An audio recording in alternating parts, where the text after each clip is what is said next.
Jannatga kirmaysiz siz, tavba qiling. Eriga siz jim o'tiring degan ayol jannatga kirmaydi, tamom. Oilani boshlig'i erkak kishi bo'ladi. Ar-rijalu qawwamuna 'alan nisa. Tamom, musulmonning uyida er bormi? Xotin ko'p pul topsa ham baribir er boshliq bo'ladi. Tamom. Buni muhokama qilinmaydi.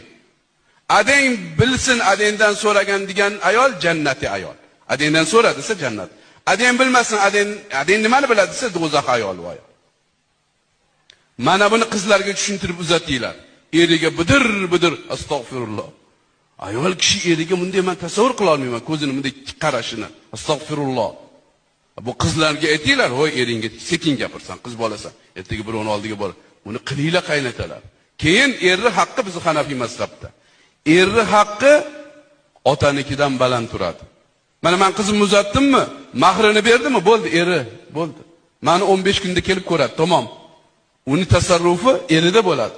Aralashavermang. Qizingizga kelib malikada turib ketgan deyishga haqqingiz yo'q. Eri yuvarsa yuvaradi, bo'lmasa haqqingiz yo'q. Mana onam avaralarni sog'indim, qori chaqiring dedilar.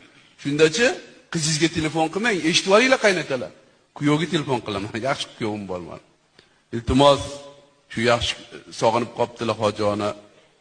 Olib keling, mashina yuvaraymi deb yalinaman. Yuvarsa yuvaradi, bo'lmasa xafa bo'lmayman. Vaqti yo'q bo'lsa keyin